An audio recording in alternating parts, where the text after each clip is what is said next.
Good morning. Welcome to today's knee-jerk devotional for September 1st, 2021. Daily spiritual insight for the short attention span. Our passage this morning is James 3, 1 through 12. It goes like this. Don't be in any rush to become a teacher, my friends. Teaching is highly responsible work.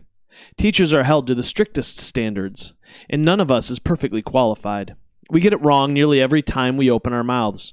If you could find someone whose speech was perfectly true, you'd have a perfect person in perfect control of life. A bit in the mouth of a horse controls the whole horse. A small rudder on a huge ship in the hands of a skilled captain sets a course in the face of the strongest winds. A word out of your mouth may seem of no account, but it can accomplish nearly anything or destroy it. It only takes a spark, remember, to set off a forest fire. A careless or wrongly placed word out of your mouth can do that.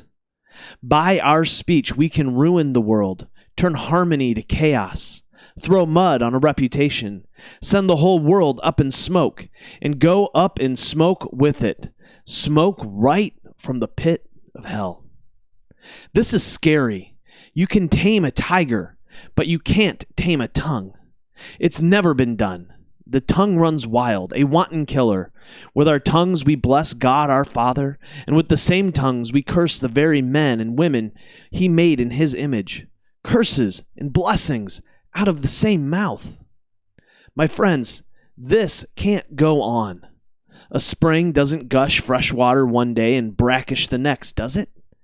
Apple trees don't bear strawberries, do they? Raspberry bushes don't bear apples. Do they? You're not going to dip into a polluted mud hole and get a cup of clear, cool water. Are you? Well, ouch. Double ouch. Triple ouch. If we're honest with ourselves, we will admit that this passage is a gut punch. Man, if this passage was true in the first century, how much more so today? Each of us carries with us a global megaphone in our pocket, and we are not afraid to use it. Heck, many of us are addicted to using it. It turns out destroying the lives of people with words is not a new thing. It's been around since the earliest human civilizations, and it has taken many forms over the centuries. Whether it's cancel culture or scarlet letters, or anything else we can come up with, destroying people with words has been and will continue to be a thing. We need James's wisdom today more than ever. You see, our words carry force. They create deep, penetrating wounds in our souls when used as weapons. They also create healing and life when used for the sake of love.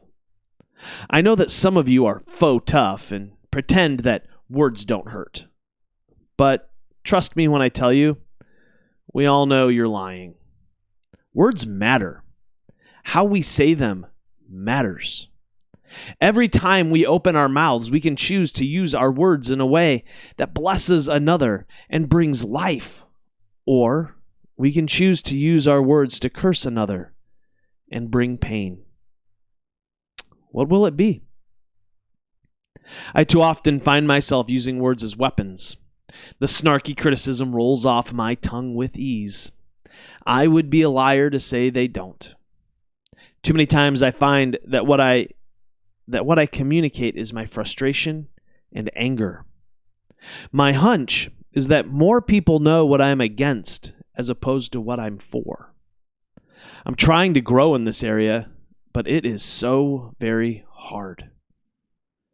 Amy says that instead of always railing against something, someone, or some situation, we need to think in terms of telling a better story. How can we invite our enemy and neighbor into a better story of pursuing love, relationship, kindness, and respect? I think this is the next big step for me.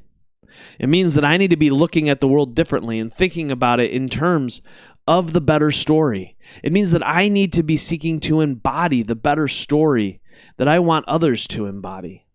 We cannot invite others into something that we are not living out ourselves. How about you?